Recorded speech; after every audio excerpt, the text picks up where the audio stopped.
We finally have some news. Teoscar Hernandez does indeed head back to the LA Dodgers, and the Tigers strike and bring in Gleyber Torres. That and more ahead here at the Upside.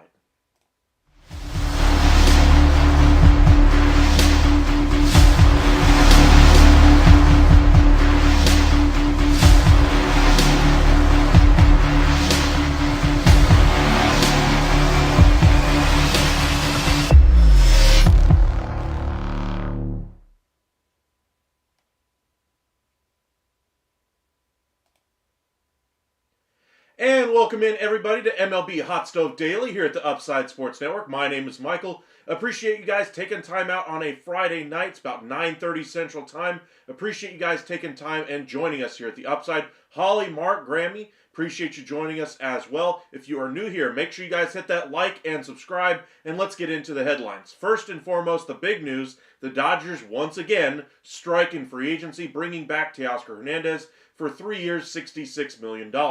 Now, you'll remember the Dodgers had kind of an on-again, off-again thing with Teoscar pretty much this entire offseason. They said initially, we would love to have him back. And then they said, well, the price doesn't exactly fit. We can't exactly afford to pay him $28, $29 million over 3 years, which is what his original ask was from the Dodgers. Understandable, they pivot. They decide to bring in Michael Conforto, 1 year, $17 million. Less of a long-term commitment, so be it.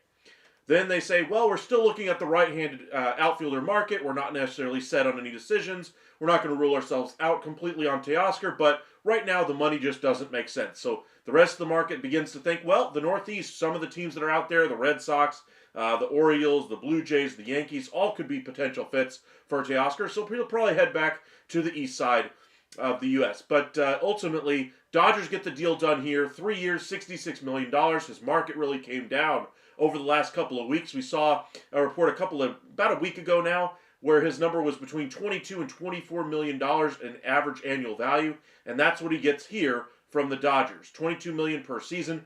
Good deal for Teoscar, and I think it's an even better deal for the LA Dodgers. Why? Because Shohei Ohtani really connected with Teoscar last year out of all the other players on that team aside from Yamamoto. So I think him coming back is really kind of keep that clubhouse chemistry going. And they've done a nice job rebuilding this club from where they were before they brought in Shohei Ohtani, realizing they needed to save as much money as they could. They did that. They bring in Shohei Ohtani. They bring in Yamamoto, Glasnow. They brought in Snell now. The one finishing piece, as Bob Nightingale said on Twitter earlier, would be Roki Sasaki as the number 5 starter in that rotation, and then they're all set to go. So we'll see what happens here with the Dodgers, but I love the signing for them, and they get the job done with another huge piece to add to that lineup. We'll see how things work out for them in 2025. We expected them to be a World Series favorite, and they still are. I think this even furthers their legitimacy as a World Series favorite on the NL side. What happens in that 5 spot could go a long way as far as how deep they are on that rotation. I still think they have some good options as far as depth, but they're not necessarily as deep as they used to be, say, 4 years ago. I think they need to rebuild a little bit of that starting pitching depth. They got some good young pieces that they may end up turning around in trade for, say, some late inning relievers, whatever decisions they decide to make. But Sasaki, anyway, would be kind of the finishing touch for that team this year. Got 35, almost 40 of you guys with us already. Make sure you guys hit that like and subscribe. Try and reach 2,100 subscribers by the end of the year. If you wouldn't mind hitting that subscribe button, it'd go a long way to helping us out. We would certainly appreciate that. Please and thank you. Welcome in Holly, Mark, Grammy, Jonathan, and Tim. Greetings and salutations. I made a live early morning here. Daughter's still not able to work out time yet. Does help. Well, welcome in. We're glad you're able to join us. Welcome back, Jonathan. Tim, will the Cubs sign Sasaki to pair with Imanaga? I've been hearing a lot around the Cubs with Sasaki over the last couple of days, but all of it is from outside noise. It has nothing to do with necessarily anything Sasaki has really said as far as having productive meetings, whatever the case may be. It's just pure conjecture, and that's what I think we're all going to hear for the next couple of weeks anyway, until he actually signs on the dotted line on January 15th, or somewhere between January 15th and January 23rd. Remember, that's going to be the first day he can actually sign whenever that new bonus pool structure, or whenever the new bonus pool opens up anyway next year. Pretty much everybody's spent their money already, and so they don't have money to spend on Sasaki. He's going to want to maximize his value, probably get between $5.1 and $5.4 million. Not a whole lot of money, compared to Juan Soto's contract, but still a lot of money to me and you, and he's going to want to maximize that deal because just like Shohei when he first came over, he's sacrificing millions by not waiting another couple of years to be able to come over. But as far as the Cubs, I still think they're in the running. Mets, Yankees, Rangers, Padres, Giants, Dodgers, and Mariners, I think are all legitimate cases for Sasaki. I don't think any team is necessarily a favorite over the other outside of the LA Dodgers. I think they're the prohibitive favorites there and have been throughout this entire process. The Padres supposedly are the second team there, according to some of the big-time writers out there like John Heyman, etc. I don't necessarily buy that either. I think they're also in that same category with all the other teams I just mentioned there. Paul, get those likes up for our guy. Thank you, Paul. Yes, please hit that like button if you haven't already. Let's see how many people we can get in our chat today. Let's see here. Jonathan, your thoughts on Cam Newton claims the WNBA will surpass MLB in popularity. I'm sorry, which one's America's pastime? As much as the WNBA has grown by leaps and bounds with Caitlin Clark, Angel Reese, and several other high-quality players coming into the league, it's not Major League Baseball. I mean, you got the NBA for men's basketball, the WNBA for women's basketball. Let's wait until it overtakes the men's basketball side of things before we worry about it overtaking baseball. I mean, you look at the sport itself. Which sport has been able to stand the test of time for over 100 and change years? That's all I'm going to say. I don't think there's necessarily one sport is greater than the other. I think all sports should be viewed fairly equally. I think in America, football's really taken taken the baton and ran with it. And they're kind of the number one sport in the U.S. right now. But who's to say that's going to be the case in 30 years, in 40 years, in 50 years? Who knows how they even play the sport then? But baseball's really kept the same game for pretty much the entirety of playing baseball. They haven't really changed the rules that much.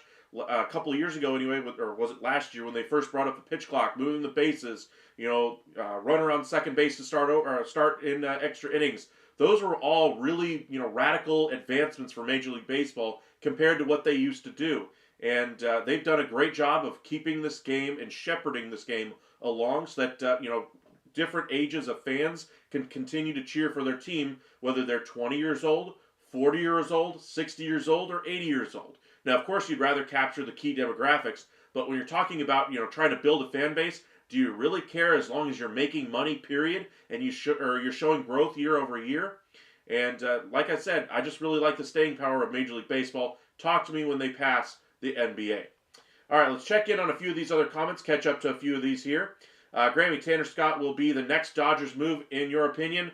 Honestly, I think that's where they're going to focus now, is that bullpen along with Sasaki. Sasaki, like I said, though, is going to take some time. So I think bullpen, I think they're probably going to add a piece back there. They're connected to Scott. They've been connected to Presley as well. Helsley a little bit more loosely. I think their preference was to bring in Devin Williams. I think they were surprised that the Brewers were able to get the deal done with the Yankees before they, really put out their best offer anyway. And I think that was really their key guy that they were trying to get for that bullpen. We'll see who their second choice is. Right now, indications are that Tanner Scott is that second choice. If that falls through, then I think Ryan Presley could be the guy headed that direction. Owen, hey, where do you think Santander will end up now that Teo is off the board? Good question. I think Teo, for me, does impact Santander a little bit here. I think the number for Santander might come down a little bit. I know he was looking for a 5-year deal in the $100 million range. When you say Teoscar get 22, when he was looking for 28, 29 at the beginning of the offseason, I think we're starting to see prices start to become a little bit more palatable for other teams. Something to kind of keep in mind here. So when you're looking at Santander, I still think the two most likely are the Blue Jays and the Astros. But, maybe there'll be a surprise team in there. You never know at this point in free agency. We're already into the second half of free agency, and now is when teams jump on opportunities. Who's going to give them the bag? That's really the question here. I think Houston, to me, is still my team for him. I think that's where he ultimately goes. I think he fits perfectly in that Kyle Tucker spot in that lineup. Does he solve all the issues in that team? No. But he does certainly give them some more stability in that outfield. They have some issues long-term with what they're going to do in left and in center in the coming years. But if they say sign Santander to 5 years at $100 million, I think that would give them some serious longevity in that outfield and really open up their window here, not just to compete for a World Series this year and next year, but really to compete for at least the division for the next 4 to 5 years if you bring him in, because by then you have a really good offensive structure that you've now got paid and in place for at least the next 3 to 5 years. So I would prefer him, or at least I would see him going to the Houston Astros, but maybe the Blue Jays overpay and give him, say, 25 times 5 and get to the $125 million value. But I don't think it'll go that far. Got 50 of you guys in here with us right now. Hit that like and subscribe if you are new here. We'd greatly appreciate it. Trying to reach 2,100 by the end of the year, so if you wouldn't mind helping us out, we would greatly appreciate it. Rashad, if the Tigers were to trade third baseman Jace Young, would the Mariners be a fit, and what do you think the trade would look like? Honestly, I don't think the Tigers would have any interest in moving Jace Young. I think the move by Colt, or they're moving Colt Keith over to first base. They're going to have some infield flexibility now. I wonder, what they're going to do with Javi Baez long term as well. That big contract really has been an albatross ever since they signed it. I don't think they're really viewing it as, a lock that he's in the everyday lineup going forward. And, you're going to use Torres pretty much wherever they can make him fit. But I think Jace Young is a really good piece there with Detroit. I don't see them moving him. As far as what would a trade have to look like, something hideous that they aren't going to want to do for both sides, honestly. B. Skrills, welcome in. Cam Newton need to stop smoking. I hear you there. Bill, welcome back.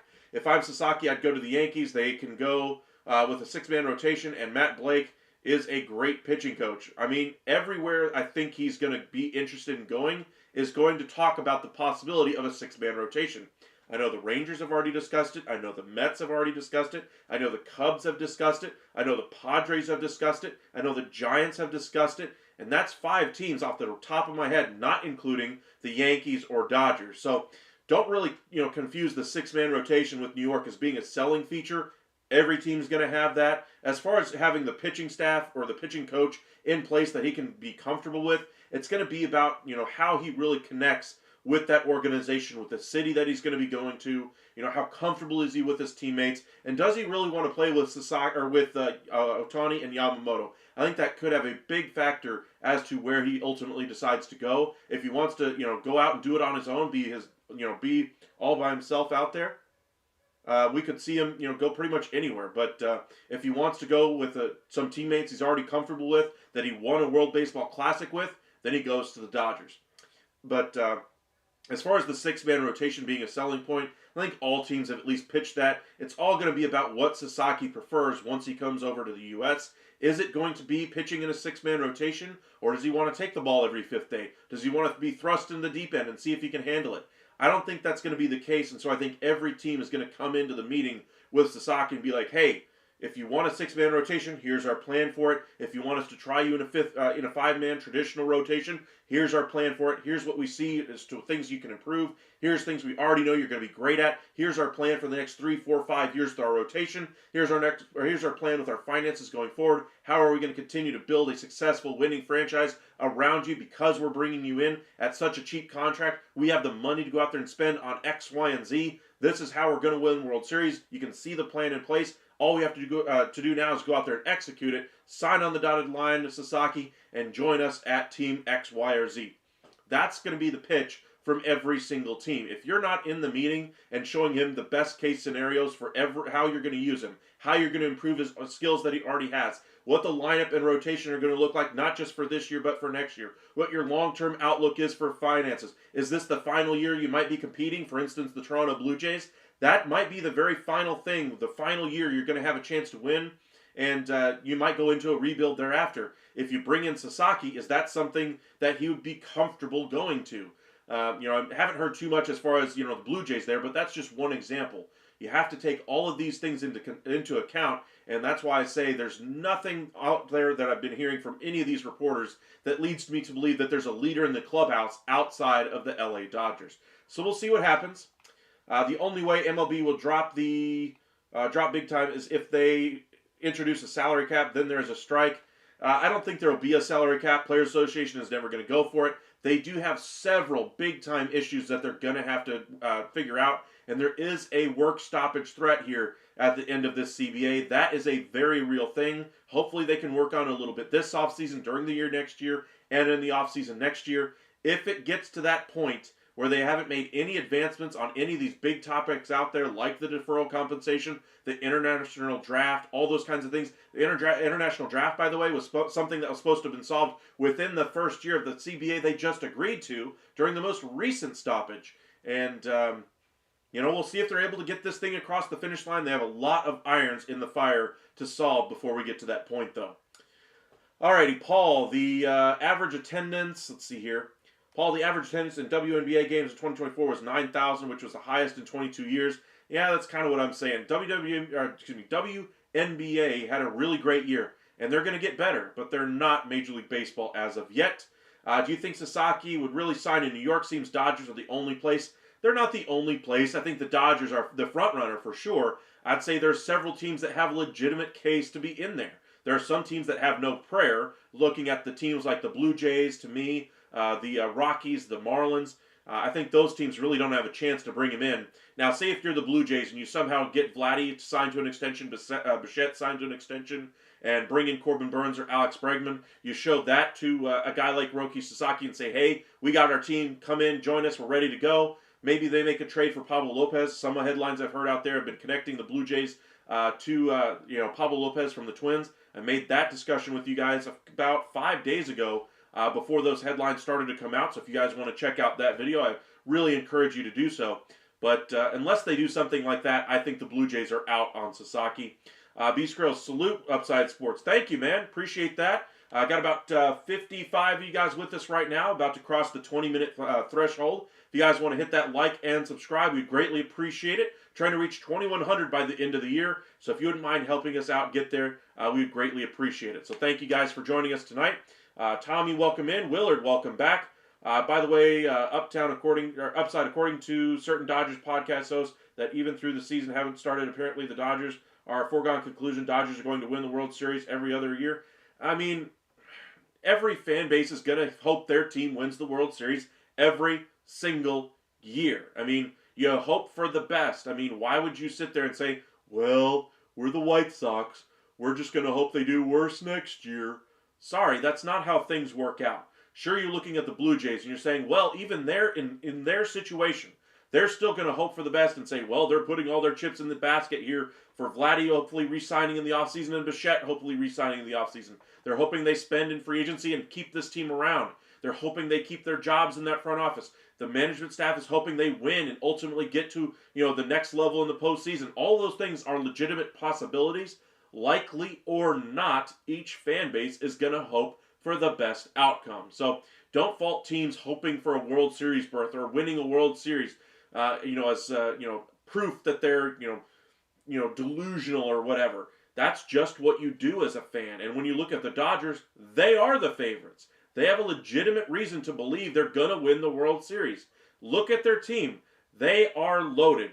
Every other team in Major League Baseball would love to be in the situation the Dodgers are in, with the finances that they have backing them, with the prospect pool that they have to work with the rotation that they've built, with the best player in Major League Baseball history on their roster, with Freddie Freeman, who really gutted out a great postseason performance last year. Mookie Betts, another top 10 player in the sport. And then you still have money to go out there and bring in Teoscar Hernandez, 3 for 66. Conforto, 1 for 17. Blake Trinan, 2 for 22. Blake Snell, 5 years for $184 million.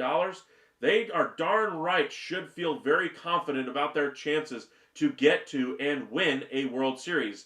If you weren't, and you're a Dodgers fan, I would seriously have questions about what you're seeing on that team. What are we missing in the from a national perspective as to what's going on with the Dodgers, if that's what you believe, that they're not winning?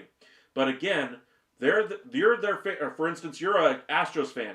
You should believe your team is going to improve and be better. That's what fans do. Fan is short for fanatic. Whether you're correct or incorrect, you hope for the best in your team, so don't fault other fans for feeling the same way. Mark, great to see this channel growing. The appetite for off-season MLB analysis obviously still high. Exactly, Mark. Thank you for that. I really appreciate that, by the way. But there's nowhere else you're going to get this type of content anymore. MLB Network used to do a great job in off-season coverage. That's why I watched it every single day when I was younger. I mean, I absolutely love seeing, like, for instance, High Heat, MLB Now, MLB Confidential before MLB Now. You had Intentional Talk, where you had real good analysis, rumors, speculation. You had reports every single morning on Hot Stove coming from Ken Rosenthal, followed up by, John Paul Morosi, John Heyman, Joel Sherman, Mark Feinsand. Now it's a variety show. You don't get the news. You get, hey, what does this guy look like?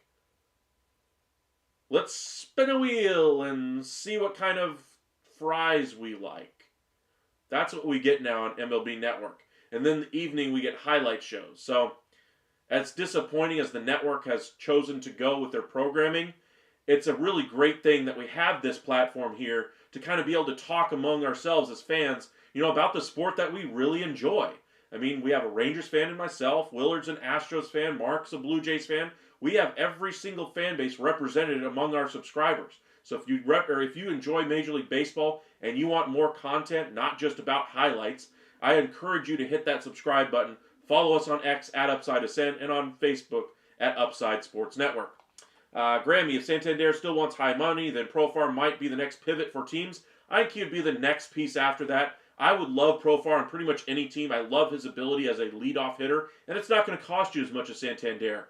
Profar probably is going to cost you at most 3 for 36. I think you could likely get him for 3 for 27 if you push the issue.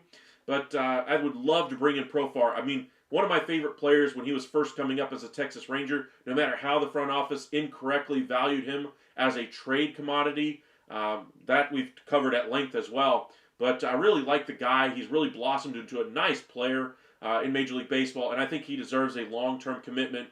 2 to 3 years is what he's looking for in free agency. I think we're probably looking anywhere between $9 and $12, maybe $13 million annually, and I think he'll get it in free agency. Padres are still the favorite for him, but a team that misses on Santander could look to Profar to fill that spot. Willard, team sucks, and Yankees and Astros and everyone don't have a chance. I mean, every team has a chance when you go into the year. Now, I'm saying other teams might have a greater chance, obviously. I'm not predicting the White Sox to win the World Series, but every team has a chance to improve every single offseason. Roy, saw your comment there. Okay. Heel, Mariners have been really disappointing at this point. You need offense. Why not trade for Arenado? At least it's something to be optimistic about. That's not a bad idea, Heel. I mean, they're looking to, bring in some type of offense this offseason. They have $15 million to spend. Arenado's a pretty significant piece in this offseason. They're going to have to give up some pretty good compensation to be able to swing that deal. Maybe you convince the Cardinals to eat, say, half of that deal that remains there and really give some nice value back to the Cardinals. There have been discussions between those two organizations over the past two off seasons. No real significant trades have been made there, so you got to imagine they have a good idea of what each other's farm system looks like and what they want from them, to where a trade could come together quickly if they decided to go that route.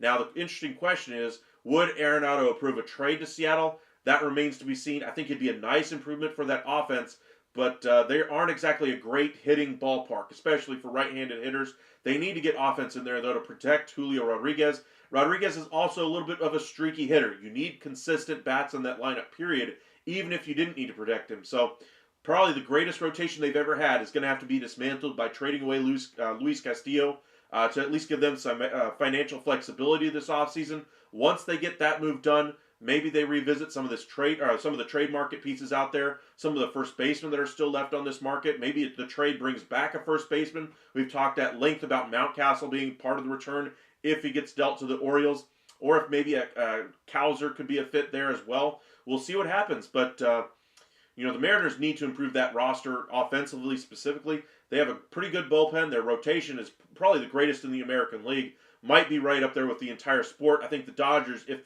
whatever they decide to do with that fifth spot, could be the best rotation in all of baseball next year. You have 4 aces right now on that roster. They're going to have some injury risks, of course, but as it stands on paper, still like the Mariners as 1, but the Dodgers are right there as number 2.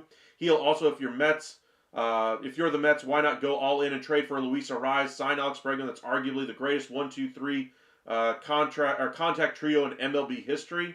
That would be a darn good team. I mean, you have the possibility of bringing back Pete Alonso for protection in that lineup for Juan Soto. But if you bring in Bregman, probably a more athletic version of what you could have at first base. Maybe put Bregman over there, or you move another piece over there from third. But Bregman would be a really nice piece there. Arraez, I'm not sure he really fits defensively. He would probably be their DH, I would imagine. But that would be a good team for the Mets. I wouldn't be surprised if we see anything like that, or any type of a move like that from the Mets, because they're in on pretty much everything. I think their preference would be to go to free agency and use the pocketbook of Steve Cohen first and foremost. Uptown, we said the only way Teoscar deal gets done is with the bonus and deferrals, and that's what it looks like as well. Holly, it's being called confident in your team. Yes, exactly correct, Holly. Let's see here. Yankees. Trying to see your context here, David, here. For Arraez, I guess is what you're referring to. I think he'd be a great fit there. We've discussed that one as well, how he would be a great fit in front of Judge, increasing his RBI numbers probably by 20 by wherever he goes, honestly. Let's see here. Nando, welcome back. Roy, other teams need to start spending money if they want to compete. Look at your owner, not other teams spending. Astros traded Tucker and failed to sign Bregman. Why look at the Dodgers and complain? I mean, that's part of the structure there in Houston.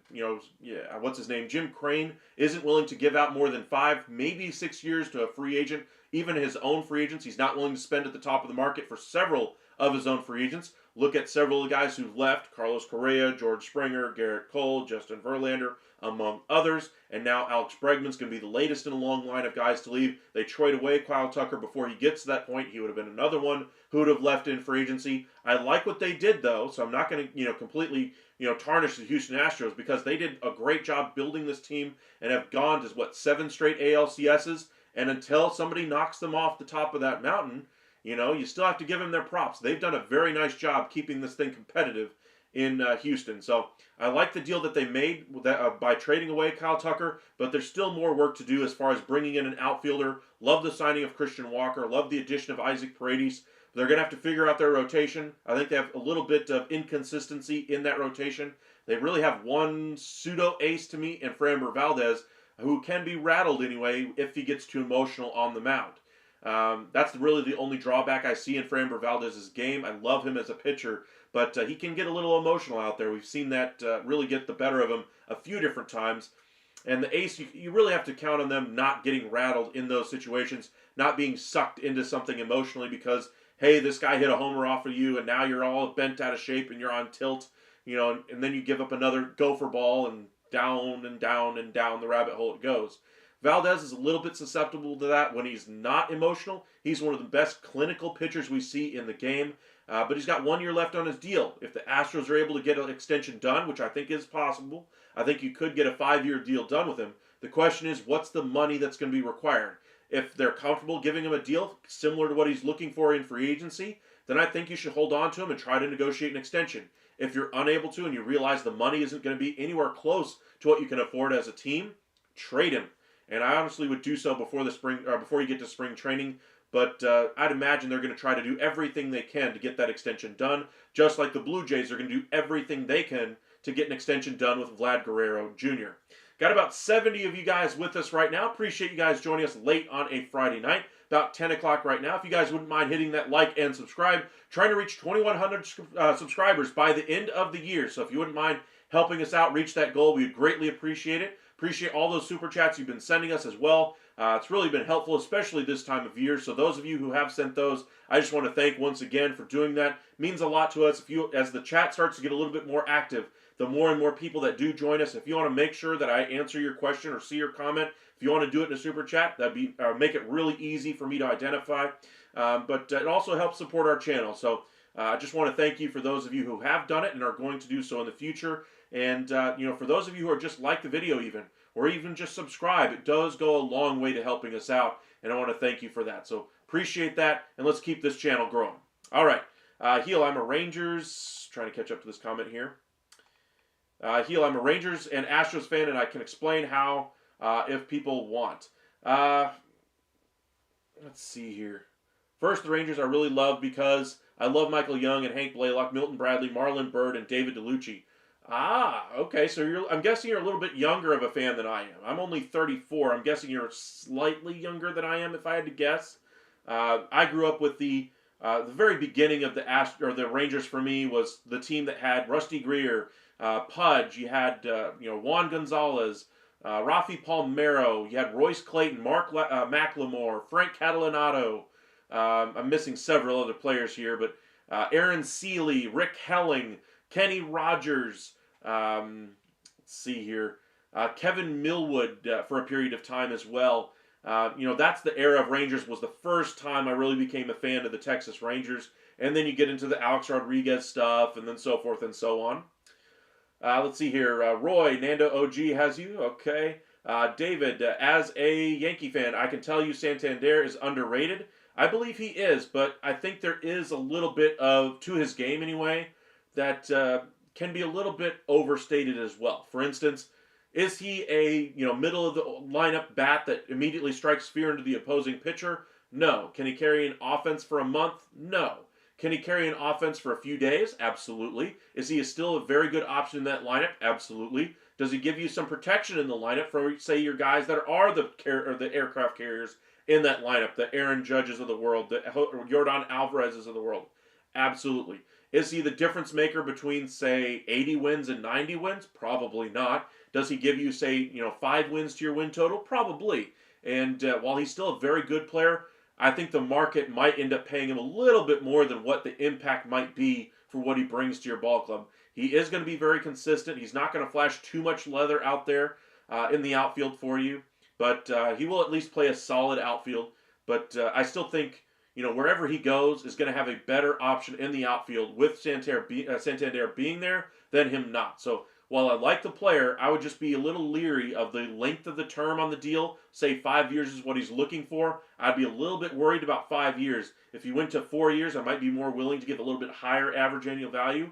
But I'll agree with you that there are some aspects to him that are underrated.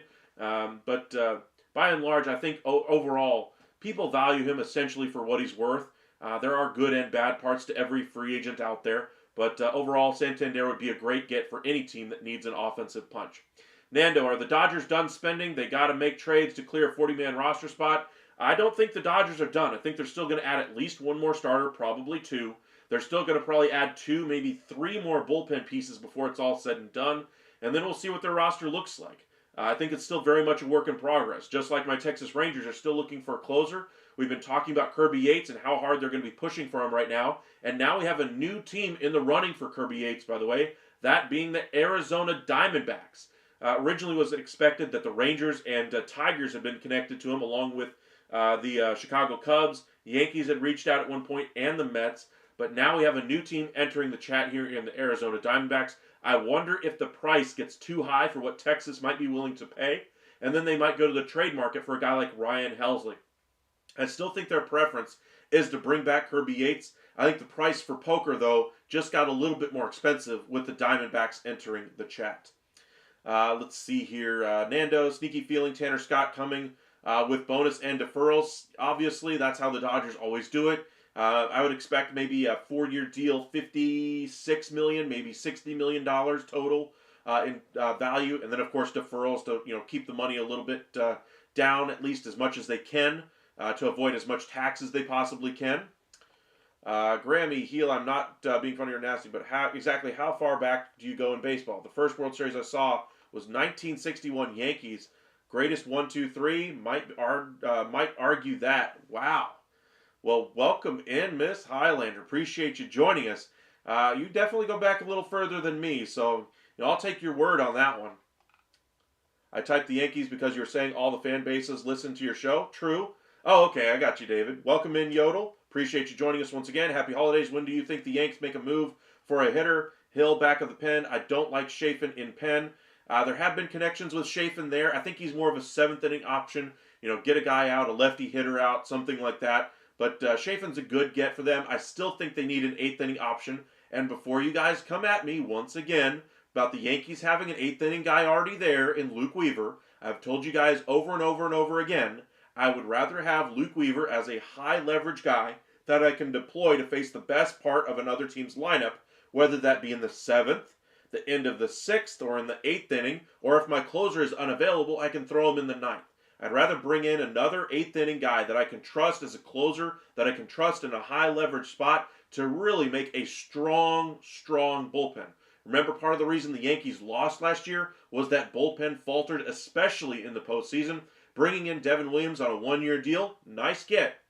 Now you have to continue to build out that bullpen, and for me, I would be looking for high impact arms right now at the back of that bullpen. So don't come at me and say, Luke Weaver's the 8th inning guy, period. I get it. He's a good arm, but I want more if I'm the Yankees. Alrighty, Heel anyway. I love Tucker, but we made up for that. Is it going to hurt because he spent a long time here? Yes, but we are good. I think you are good there in Houston, but you need more to kind of get back to where you were. It's not just that you lost Kyle Tucker. It's that you're losing Alex Bregman as well. And while you're going to have a huge improvement at first base with Christian Walker over whatever you've had at first base the last 4 years, really, you got Paredes there. To me, is a very good hitter as well. You got some really good options there. But to me, I think you need to add one more outfielder to that mix. Their team in the outfield leaves a lot to be desired as far as I'm concerned. And that's where you really see a lot of room for improvement for the Houston Astros. Yodel, hit the like button. Yes, exactly. Just like Yodel says, hit that like button, hit that subscribe. We would greatly appreciate it here. Thank you guys for joining us on our road to 2,100 by the end of the year. Help us reach our goal if you wouldn't mind, and join us here at the Upside.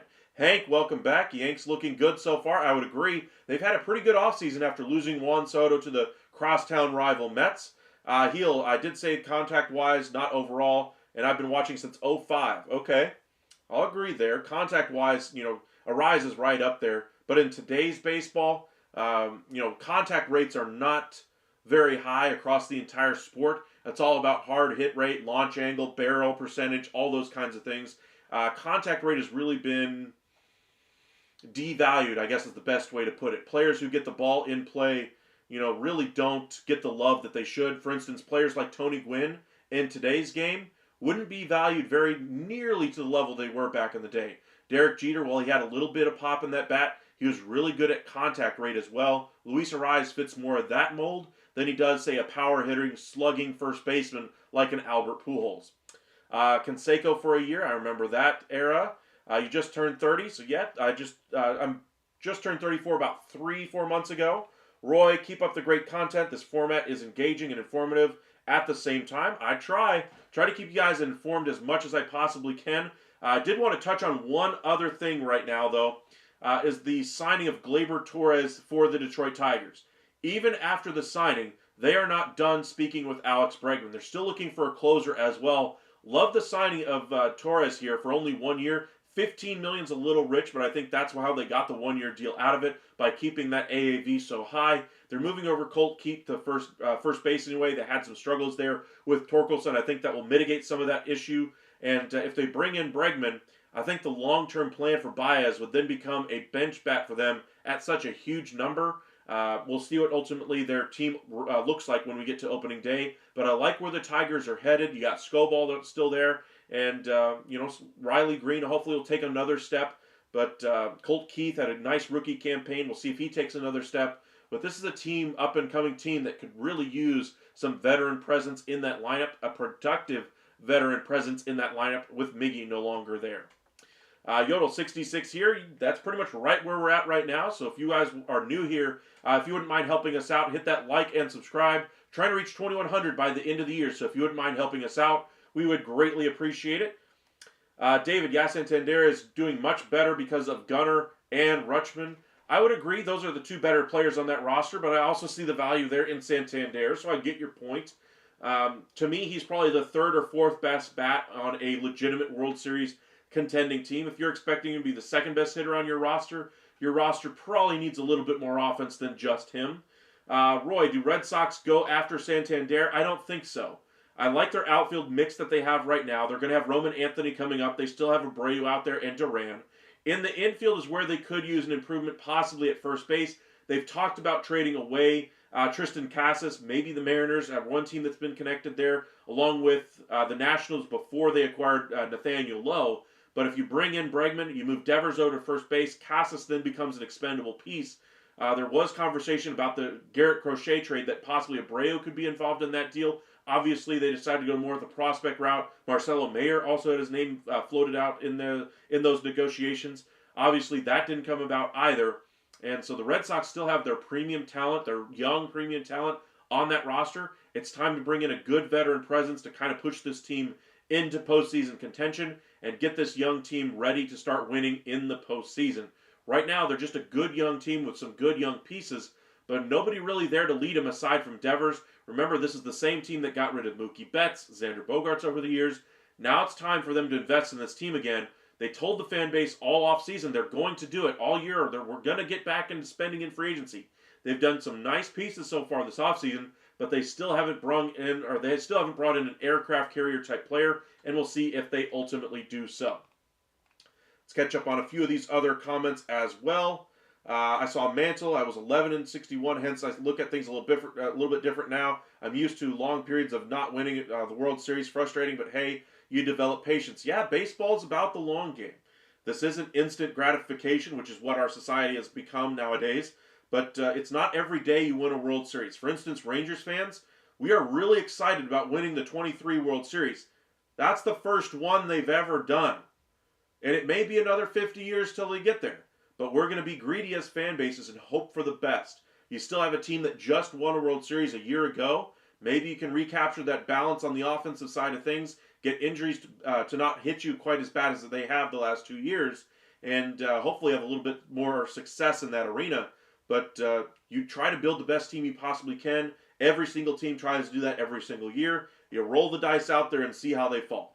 And, you hope you win the World Series. The Rangers fans, Yankees, Dodgers, Phillies are all hoping for that same goal. Only one team gets to hoist that trophy at the end of the year.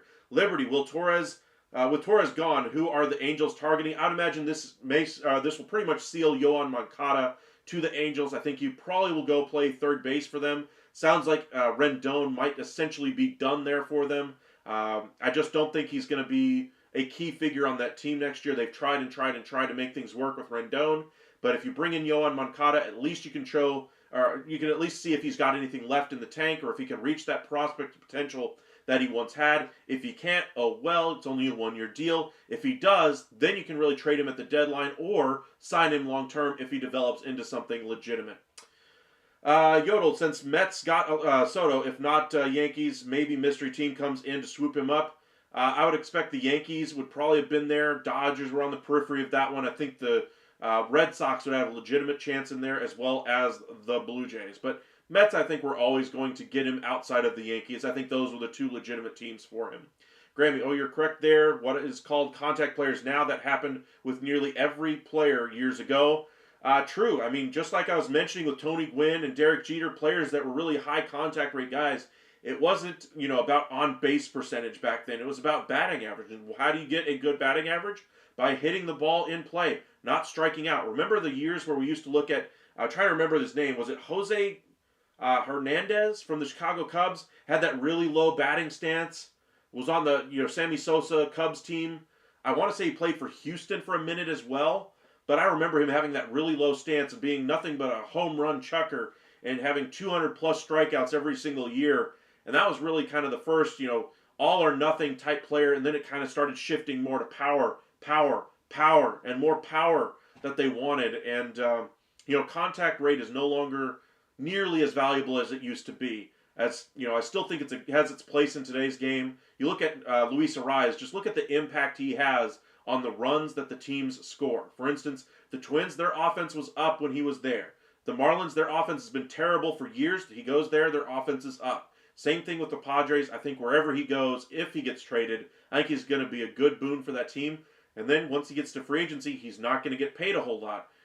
Players who hit for high contact rate and high average without the power don't really get paid in free agency. I wish they did, but looking at Luis Ariz, he's kind of the modern day Tony Gwynn, and that player just is not valued like it used to be. Pertaining to Alonso, 2 posts. Trying to catch up on your comments here.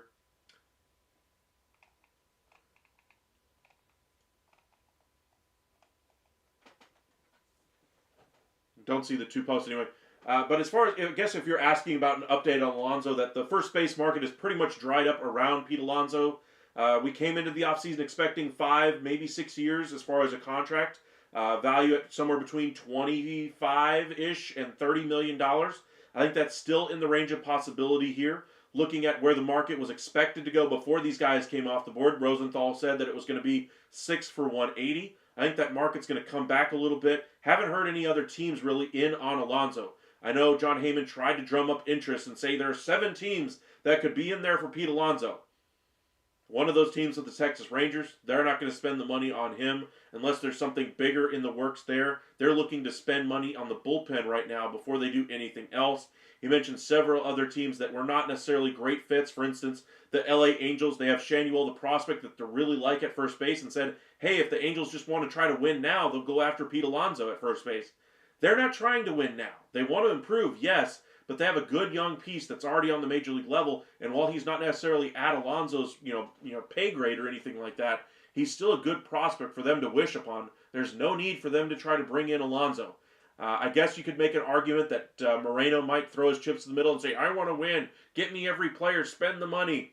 And while that's not necessarily out of the realm of possibility, considering Moreno and how that organization handled Shohei Ohtani, especially at the very end, I think they've realized the errors of their ways by doing things that way, and I don't think they're going to go back that way. So, as far as Alonso, I think it's going to be a waiting game, probably looking a couple weeks here before he ultimately signs. I think it will get done with the Mets, though. I think it's just a waiting game at this point. I keep saying other Astros fans need at least Tommy Pham. I love his energy, veteran leadership can be very important. Very true. You always need that one-year guy, $4 million, very cheap, locker room presence who can come in and, have a really nice role off the bench. You need a right-handed hitter come in, when there's a tough lefty on the mound, you bring him in, he immediately hits a home run and kind of changes the feel of a series. We've seen him do that time and time again, but every team could use a leader like that. Bregman is a player like that, but at a much higher salary. That's why I say him going to a team like the Tigers or Red Sox would really upgrade their potential to get into the postseason and really succeed from there and really grow after that.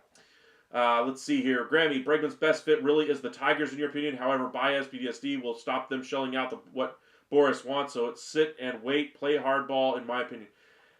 I don't disagree entirely with that one. I just think the Red Sox are just a little bit better fit. I think they have the easier path to freeing up money for Bregman because they have money to spend. It's just a matter of whether or not the owners are willing to do so. Remember, this is the same ownership group that envied the Rays and A's way of doing things for decades. Finally got away or got a chance to do that, and the fan base basically rebelled on him. The only reason they said they're going to spend in free agency this offseason is because that fan base essentially rebelled on him. Now they've done a nice job rebuilding this team a little bit, bringing in Crochet, the Chapman move. They brought in Bueller and Sandoval, but they still need to upgrade that offense. Bregman, I think, would be a great fit there, especially with that monster there, and he really brings in some good professionalism and leadership to that clubhouse that I don't think Devers necessarily does. And so I think he'd be a difference-making player there for them. Same thing with the Tigers. I just think the Red Sox have a much brighter future with the pieces that are coming. Tigers have some good young pieces as well, but I like the trajectory of the Red Sox right now over the Tigers at the moment. Caleb, welcome in. If the Jays are out of it by the trade deadline, who do you see as fits for Bichette and Guerrero? Guerrero, pretty much anybody, because he can play at DH. Bichette could be a little bit more of a conundrum as far as where he could fit. I think you're probably looking at teams that could use a shortstop, a third baseman, or second baseman. I don't think he'll be a team's DH if they do decide to trade him at the deadline. But Guerrero, pretty much every team in the league, it's just a matter of who has the prospects and is willing to make a deal, and who's willing to lose him in free agency for nothing after making that deal. That's kind of how I see the Guerrero market shaping up. As far as Bichette goes, I think teams that could use a third baseman, for instance, the Yankees, if they ultimately decide to go the young route there, and the young route doesn't work out, they bring in Jose Iglesias as a platoon option, but that doesn't work either. They could be a team that could visit the Bo Bichette sweepstakes at the deadline. A team like the Chicago Cubs, who's always looking for improvement in that lineup and are said to be all in on 2025, could be another fit for Bo Bichette.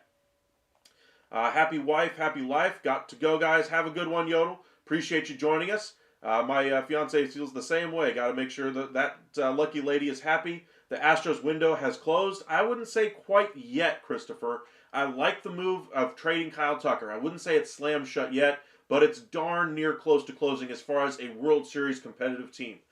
They don't necessarily have the pieces like they used to. They don't have the Verlander in his prime, or Cole, or Correa, or Springer, or Bregman, who's going to be leaving in free agency, or Kyle Tucker. But they still have Alvarez. You still have Altuve. I like the move of bringing in Walker and Paredes.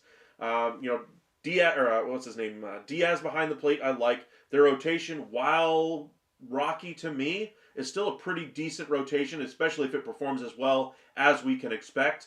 That bullpen had a rough start to the beginning of last year, but they really got it together in the second half. They're going to trade Presley and save a little bit more money. They're going to add a outfielder as well. I like where the Astros are at to at least be able to compete for a World Series this season. Maybe next year, but after that, I think they're still a competitive team for the division, but by no means do I think they're the favorite to win things on the American League side. Alrighty, Heel, my Ranger fan side said after we get done adding to the bullpen, getting a closer and getting Roki, hopefully we are done since Corbin Burnes is asking $245 million. Yeah, I just spend that on Roki. Roki's only going to cost you 5.1 to 5.4. So apples and, hamburgers is what we're comparing there. But I get the point as far as the money on Burnes. If he's asking for $245, just doing the quick math on it, say they do it as an 8-year deal. That's roughly $30-ish million a season. If you backload that deal, that could still work on a number of clubs. For instance, the Texas Rangers. If there's one team anyway that's been connected significantly over the past couple of weeks with the Corbin Burnes market as a quote-unquote mystery team. That's stemming from a report from John Heyman that he thinks it's the Texas Rangers that are the team in there as the mystery team. Of course, they make the trade for Nathaniel Lowe. We all thought, hey, maybe this is Corbin Burnes. They end up using the money they saved there and using it on Jock Peterson. They're still looking to upgrade that bullpen first and foremost, but if they could walk and chew gum, which they've proven the ability to do the last 3 off seasons now, they might be able to do both. Bring back Kirby Yates, backload that deal, and bring in Corbin Burnes. Do I think it's overly likely? No. Do I think the Rangers have more than a 1% chance or a 2% chance at bringing in Burnes?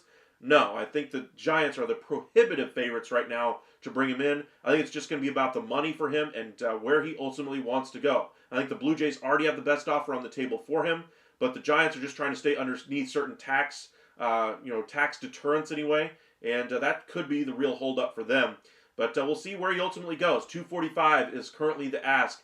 according to several reports I've read over the last 48 hours for Corbin Burnes. So we'll see where he lands. But about to cross the 55-minute threshold with 76 of you guys with us right now. If you guys wouldn't mind hitting that like and subscribe, we would greatly appreciate it. Welcome to the Upside. Trying to reach 2,100 by the end of the year, so if you wouldn't mind helping us reach our goal, we would greatly appreciate it. If you want to support the channel with a super chat, follow us on X at UpsideSN or on Facebook, Upside Sports Network. We would greatly appreciate any of the support you guys give us. Please and thank you.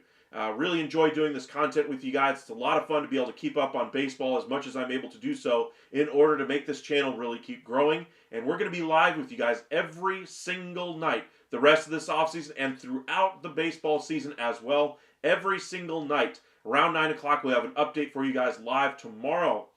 I will be doing at least 3 different lives. One in the morning.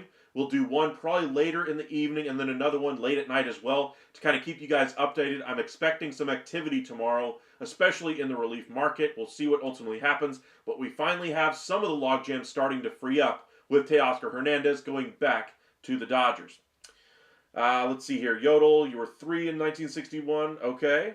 Navarro, Roki is 5 to 7 million in the league minimum afterwards. Yes. Yodel, we've seen a few teams for sure. Yes.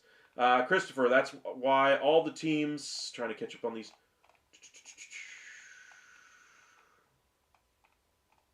I missed it. Where'd it go? That's why all the teams are chasing Sasaki. True. Okay. Analytics have taken over. Not always bad, but can get away too much. Get way too much at times. I could agree there, but when mixed with traditional baseball stats, when mixed with traditional baseball theories, I think it's a good mix there. It's just a matter of what information works best. And we've certainly seen launch angle, barrel rate, home runs, power really take a precedence, especially when it comes to pay of players. But I think there's still a place in the game anyway for the pitchability type of a pitcher. Guy who can throw 93 but just knows how to get outs even though he can't strike out too many guys. That pitcher is basically gone in today's sport. There's a few that are left, but not many. Usually that's reserved for older pitchers who were, aces at one time, but are now seen as great veterans at the back end of a rotation who just know how to pitch. Those are really the pitchability type players that are still in baseball. The guys that are in the minor leagues that have the same skill set, that are able to do it even more effectively, because they're a pitchability type of guy, don't usually make it even to the majors because they can't strike out guys. That's one thing I'd like to see them change and address, because they still know how to get outs. The game is about getting 27 outs, and by the end of that 27 outs, do you have more runs on the scoreboard than the other team? That's the ultimate goal. And you got to remember that when you're taking these things into account. Were you thinking about Jeff Bagwell, all or nothing? No, I was thinking of Jose Hernandez. I was just mentioning the 200 strikeouts.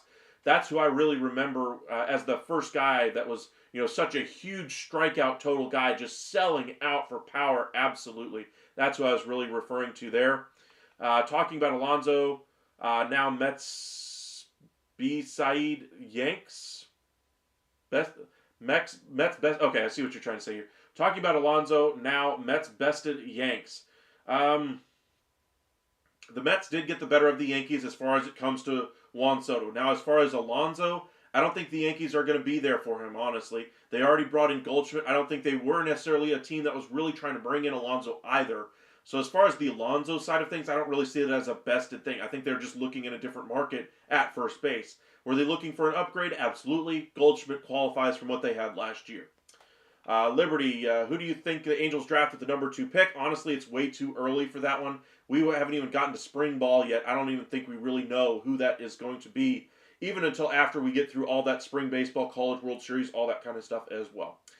Jerry Kenny at third for Yanks. Also Sanchez. We'll see what the Yankees do at third base, but I'd like to see them bring in an impact bat rather than go the younger route. Hopefully the Anaheim Angels of Orange County draft Anthony Rendon's little brother. That would be funny. Yodel, the game changed a lot, in my opinion, especially in the postseason when you face better pitching. Put the ball in play old-fashioned, but it works. Yes, it does. That's why there's certain players who rise to the occasion in the postseason. Other players shrink. Contact rate guys usually, the elite contact rate guys usually play up in the postseason. Guys who sell out for power, if they get lucky and, strike it rich, in one postseason, they can really make a difference, don't get me wrong, but contact rate does work. Getting on base, putting pressure on the opposing pitcher, increasing the pitch count. All those things matter, and not just power should be the only thing that's rewarded financially. Jonathan, should the New York Mets trade for Red Sox Yoshida for DH? Sox still owe Yoshida 4 years, $60 million. Red Sox would love to trade him, don't get me wrong. But if I'm the Mets, I would have zero interest in that one. I'd rather go after a different option. That's $15 million per. If you're going to spend $15 million on Yoshida, why don't you just go ahead and get Alonso done now and stop trying to hem and haw about whether or not it's 25 or 30? If we're just going to give Yoshida 15 per season over 4 years, that's how much of a difference I think Yoshida is versus Alonso. Alonso, I think, really lengthens out that lineup in a way Yoshida never could. While Yoshida's a decent player at times, he's not Alonso. I'd rather have the power of Alonso in my lineup just because of what he brings, the protection he would provide with Lindor, then Soto, then Alonso. But, to go even one step further, bring in Bregman as well. I would rather go that route than give the money to Yoshida. Honestly, still free agency is the best way to go, especially if you're the Mets. You have the pocketbook of Steve Cohen. Use it, and I think that's what they will do. Rafe, I don't care if all teams can do it. Deferred money is stupid. Every team has done it essentially at some point or another. We talk about like Ken Griffey Jr.'s contract, the A-Rod contract at one point. There were several others that Jeff Passan had a great tweet about earlier today that a fan was clapping back at him and how Teoscar has deferrals and all this kind of thing in his deal. And Jeff Passan's like, it's always been a part of the game. And then listed like 20 players who had done it, and then then he said there's even more players than that, and I'm sure there are. But the guy who said that comment essentially never came back in there back at Jeff Passan. So I love that for him. Just if you're going to talk about something, make sure you're educated on the topic. And I try to stay as educated as I possibly can so that I can inform you guys of what's happening in the market. We'll check up on the market here in just a moment to update you guys. But let's see here. The Mets should sign Alonso. I agree with you there. Carlos Baerga says Alex Bregman will be signing with the Tigers in a few days. That's an interesting one. The reason being is because Baerga's had some really interesting scoops that have turned out to be correct over the last, 3-4 years now. If he does go to the Tigers, man, what an offseason the Tigers would have had. They already brought in, was it Alex Cobb on a 1-year, $15 million deal. They bring in Torres today, 1-year, $15 million deal. And now Bregman, that would be a great get for the Tigers. And then you'd have to think they would be right there with the Guardians as the favorites in the AL Central. Does this make them a World Series contender? I don't think so. Does it make them a postseason threat? Absolutely. You got to wonder if that rotation can hold up compared to the other, playoff-bound rotations. You look at the Yankees, their rotation would be better. Texas, if healthy, theirs would be better. Same thing with the Astros. Guardians, I'd say, are right there. And then you get to the Tigers. They have a good team. They're an ascending team. And they got some good young pitchers on that staff. It's just a matter of how much they continue to grow. Do they keep Scoball around, not just for this year, but in the coming years thereafter? But they've done a nice job of growing that team. Yodel, Grammy for me, old school and way too many. For me, old school. Grammy for me, old school and way too many teams don't have to win division. Remember when Atlanta and San Francisco both had some record, only one made playoffs. Had same record. I do remember back then, when the wild cards weren't really around, and you just had to win your division, had to win the pennant. That was the thing. You didn't have 6 teams to make the postseason. And while I get the argument that older fans of the sport say that the 162 mattered more because if you won your division, you get into the postseason, you have a more limited window there. I also agree with today's day and age that with 6 teams making it in, there's still less teams by percentage that are making it into the postseason than did back then. If there were as many teams as there are now, as there would have been back then, there might have been a different system to get teams into the postseason even back then. So kind of comparing older times in baseball to right now doesn't make a whole lot of sense to me for that very reason. Just there are more teams, more interest, more money in the game. There's TV money in it. There wasn't necessarily TV money in it back then. And baseball's really changed, especially in the last 20, 30 years. The game has really grown quite a bit. Sure, football has taken over as the #1 sport in the U.S., but it's still the America's pastime. It's still a very popular sport. They're still drawing. They're still making tons of money. The greatest contract in professional sports now belongs to MLB with Juan Soto. Baseball's doing just fine. Liberty. With all the deferred money Dodgers spend, when will it really affect them? I believe the article I read said something along the lines of 2028 is really when the pill will start to come due, and it'll be for a period of like 20 years. So we're talking like 2028 through 2046 is when most of those deferrals will be paid. But the Dodgers are literally swimming in money right now with Ohtani signing, all the international money coming in, the ad revenue. They were not expecting the boon financially that they got from Shohei Ohtani, and it's kind of reset their financial tables. They don't even really know how good they have it right now because of how much money just keeps rolling in. That's how good of a situation they have right now. So these deferrals aren't going to matter a hill of beans, especially when you look at their ownership group. They have tons of money. They can afford all these things. They're not exactly a small market team. They can afford every single one of their contracts that they got right now. The deferrals have helped them keep their tax rates down a little bit, though, so that they can continue to add and build to this team. Rafe, let's see here, trying to catch up on some of these comments as quick as I can. I rewatched the Rangers World Series highlights, and holy, I got chills so many times. I mean, I would love to have seen the Rangers got a documentary like all the other World Series champions before them. The Rangers one is basically I'll put it this way, a half bleeped one that should have been better, but the Rangers at least got one, so yay, I guess. It's the one that aired on Bally after the World Series, or after the parade anyway. It was 45 minutes. Most of the docus that you see are around an hour and a half. I would love to have seen more put into that than what we originally got, or than what we ended up getting. Grammy Yodel, you have to remember the days gone by. Very few pitchers were thrown like they are now, and batters were swinging tree trunks. That's pretty funny.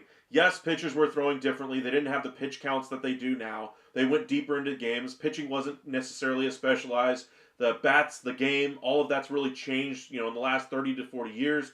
And I would say for the better. The game of baseball today, I would say, is a better brand of baseball than what we had back then. Are there things that we would really like to get back in there? Absolutely. Contact rates should be rewarded. Getting on base should be rewarded. Not just power or launch angle or barrel percentage. Anthony, did you see according to Ken Rosenthal and Jeff Passan, that the Marlins are open to trading Anthony Santander this offseason? I'm sure every team is interested in moving all kinds of different pieces if their price is met.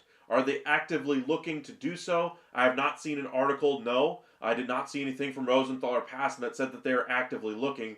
I haven't caught up on all of my podcasts today yet, but I will be checking that out. But I have not seen that one. If you could send it to me, I'd greatly appreciate it.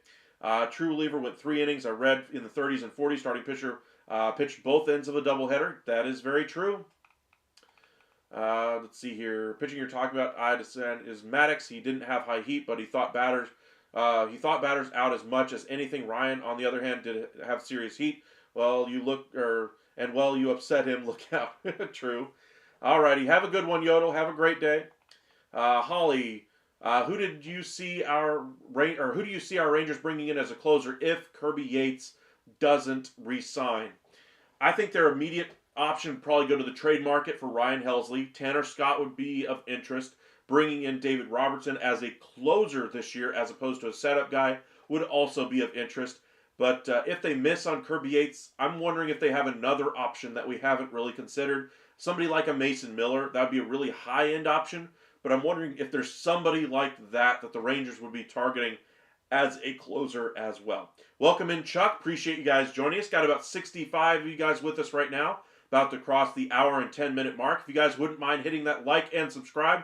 Trying to reach 2,100 subscribers by the end of the year. So if you wouldn't mind helping us out, get there. We only have a few days left to reach our goal. So if you wouldn't mind helping us out on our journey, we would greatly appreciate that. How is Santander not signed? Because the market still is there for Bregman. Bregman, I think, is holding up a little bit of this from the position player side. Part of why we see Teoscar Hernandez come off the board first is because he was already with the Dodgers, and that's where he wanted to go. It's just about getting the money figured out. They ultimately did, so he signs. But as far as Santander, I think he's waiting on Bregman to see where he goes. Once Bregman goes, then they could pivot to the teams that are in on Bregman could pivot to Santander and say, hey, how about this contract? And possibly those numbers get a little bit higher. I think he will sign fairly quickly after Bregman does sign. Grammy, I'd say his glove isn't great. I'd agree there. I'd say he's an adequate defender, but his bat is what you're really hoping for. He's not necessarily an aircraft carrier, but he does lengthen out the lineup. and he's going to be fairly consistent for you over the next, say, 3 years, but he's looking for 5. The question will be, is a team willing to go past 4 years for Santander? If a team is, I think he would sign on the dotted line. Rafe, a lot of people said the Rangers didn't deserve that World Series, but 11-0 on the road is insane for the postseason. I don't necessarily think there's too many people that believe that the Rangers didn't deserve the World Series. Now, there are some that say it's a fluke. They say that they bought the World Series. I mean, they say that about every World Series team. There are, free agency is a thing. The Yankees for years would go after the best free agents. The Dodgers do the same thing. All these teams that try to compete and win, aside from teams that are just trying to do it via, draft, developing, and then trading for it, have to go through some type of free agency to help improve their team. And I don't buy those people that make those arguments. I just put it off to the side and say, yeah, go ahead and complain. I'm still happy as a Ranger fan they won the World Series, and I don't think there's anything tainted or tarred about it. I think they did the best. They won the World Series. Now, did they face the toughest competition when they got to the series? No. I thought they would be facing a team like the Philadelphia Phillies, but they ultimately choked, and they choked again this year. And that's why I think the Phillies are the third best team still in the National League, but I have questions about their ability not to choke once again when they get to October. Alrighty, Grammy, do the Rangers, who I like by the way, have the closer to go after Miller? I guess. Have the chips to go after Miller. Okay. I would say yes right now they do. It costs significant pieces off of that roster. We're probably talking Bradford, we're talking Gray, we're talking Leiter. You'd still have to probably include another top prospect off of that.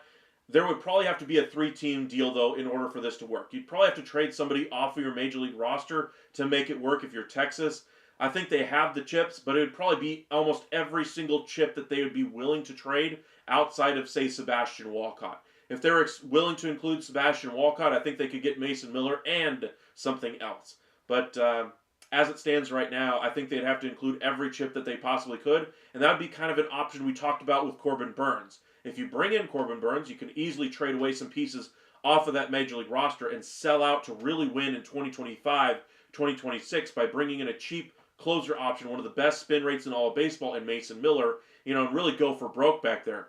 But as it stands, I think they'll probably go a lot cheaper in that bullpen, possibly Ryan Helsley. A Mitch Bratton, another prospect, has been the comp there as far as what a trade package could look like from Texas. But I think that would be one option for Texas at closer if they miss on Yates, along with David Robertson as well in free agency. Holly, Mason Miller would be great. He does love the Rangers uniforms, and it's one of his favorite places to pitch in. I'll take your word for it, Holly. I haven't heard too much about what Mason Miller's preferences are. My question would be, can he stop punching walls, please, so that he doesn't miss a postseason run? That would be great. Thanks. Let's see here. Did you read my last comment, Anthony? I thought I did. Let me just double check. Did I see the Ken Rosenthal and Jeff Passan articles about Sandy Alcantara? I did read that comment. I asked if you could send me the information on that one as far as the Rosenthal and Passan link. Let me know where they mentioned Santander. Or not Santander, but Sandy Alcantara. Sorry. Rafe, Helsley would be an amazing addition. I would agree there. Chuck, from an O's fan, Rangers hitters were red hot in that series. Highly deserved. I mean, that offense was great in 23. I mean, they all had career years. That's part of the reason why they won. On the years you win a World Series, the teams that you'll notice get there, they don't have a lineup that's completely underperforming all season long and then just still win the World Series just based on sheer overall talent. They still have to get there. They still have to have pitchers performing at a very high level. Their hitters in their lineup are hitting. They don't necessarily just limp into the postseason and limp through the World Series and win it by default. You have to go there and take it, and the Rangers did that, and it was highly deserved. Holly, lots of wall punches this past season. Yes, there were. We've seen it a few times over the last decade or so. When will players learn not to punch a cinder block wall with their pitching hand? Please stop doing that. It's not smart. Alrighty. We've got about 70 of you guys with us right now. Make sure you guys hit that like and subscribe. Like I said, we'll be live with you guys again tomorrow. We'll have at least 3 lives. We'll have one in the morning. We'll have one probably later in the afternoon, in the evening, and another one late night as well. So if you guys want to join us, we'll be live every single evening, updating you guys throughout the offseason about the hot stove, what's happening, where your team is looking, what's going to happen the rest of the offseason. We're now officially in the second half of the offseason. Pitchers and catchers report in less than a month and a half. We got spring training in about 2 months. We'll see what happens. Let's see here. Graham, Marlins are tearing it down. Is there anything they won't trade? I mean, honestly, that's what the Marlins have to do. Their major league roster is kind of pitching heavy and honestly injured and having poor performances. So they have some good young talent there. I think they should maximize the returns for what they can get by getting their guys back healthy. I thought that's what they should have done with Luzardo, and then try to trade them at the deadline. They tried to do that plan last year. They had poor performance and injury that caused them to not do so. And we'll see what happens. I just don't see it. I'll check after I get off the air, Anthony, and I'll see if I can check it out. And we'll go over that tomorrow in our live as well. Let me go ahead and head over to X and just see what happened. If you want to send it on one of my videos later as well, Anthony, just in case for some reason I am unable to find it. But I'm scrolling through my chat right now and I just don't see it. But we'll update X and see if anything else is happening. There's the rumors about the D-backs considering two-time All-Star Kirby Yates. Tigers are shuffling their infield after signing Gleyber Torres. There is the possibility of Spencer Torkelson beginning the year in the minors once again. Ari Alexander owning up that he cost the Rockets the win tonight. The deal is official. Walker Buehler is now a member of the Boston Red Sox. Tigers are moving Colts Keith to first base. Nothing else new there. Heading over to MLB trade rumors, see if anything else is happening at the moment. Dodgers get the deal official there. Are going to make the deal official there. 3 for $66 total. 23 signing bonus, 23 in deferred, $15 million team option for 28. I like that. Mets get the deal done with Sean Manaea, and then Corbin Burnes is seeking $245 million. Did no one watch Bull Durham? You don't punch with your pitching yet? Yeah, I remember that one. Another baseball movie from Kevin Costner. He's done a lot of sports movies as well. Alrighty. Last chance. If you guys have any other questions tonight before we head out, go ahead and send them now. We'll get into some trade ideas tomorrow as well. We haven't done that in about a week. We'll get into some of your trade ideas and kind of go through what teams are still looking for. We'll check in on the relief market as well tomorrow. But appreciate you guys joining us. Got about 70 of you guys with us before we head out. Make sure you guys hit that like and subscribe. It goes a long way to helping us build this community. We're very close to hitting our goal of 2,100 by the end of the year. So if you wouldn't mind helping us do so, we would greatly appreciate it. Follow us over on X at UpsideSN and on Facebook at Upside Sports Network. Thank you guys for joining us tonight. Y'all have a great evening. We'll be back again tomorrow morning. Be sure to join us then. Graham, who do you think the next piece to fall will be? I'm still predicting Kirby Yates. I may be wrong like I was wrong today, but I just think as much momentum as we hear about the Rangers being there for him, about the Cubs, Tigers, and now the Diamondbacks, his numbers have got to be getting to where he wants to sign, and so I think he's got to be getting close to getting that deal done. Lucas, did you see the Mavs game and watch the highlights? If you didn't, I did not catch the full game, or today anyway. I will watch the highlights anyway. I heard there was some ejections in that one. I saw that pop through as I was watching here. But should be an interesting one. But I saw the Mavs won, though. Was it 98-89? Two Mavs got ejected, Marshall and Washington, while Nurkic, I believe, got ejected for the Suns. And all without Luka. So we'll see if there's any, suspensions, punches, etc. being thrown. But, we'll see what happens there. Alrighty. Graham, the Cubs, they confused me big time. Absolutely. I don't think this is the year for them to push things to the middle to try to compete. Maybe there's an organizational mandate from the owner on down to win in 2025, but they're trying to compete. They're going, quote-unquote, all in to try to win. That's why they make the move for Kyle Tucker. Could blow up in their faces. Maybe it works out, but I think the more likely option is he leaves in free agency after the year, and they ultimately might snake a wild card spot, might win the division, but they're not winning the series. And is that worth giving away Paredes, giving away the future of Smith and another pitcher? Remains to be seen. But the Cubs have some more work to do, and we'll see what they decide to bring in. They're looking for a starting pitcher, they're looking for a reliever, and a couple of bats in that lineup as well. Najee and PJ stood on business. The refs weak, to be honest. Well, we'll see. I'll have to take a look at the video. I haven't seen it yet, so I'm not going to, judge anything yet. But that's what they do. PJ stands on business. But, alrighty. Thank you guys for joining us tonight. We'll be live with you guys again tomorrow morning. Y'all have a great one. We'll see y'all again tomorrow, and Happy New Year, everybody.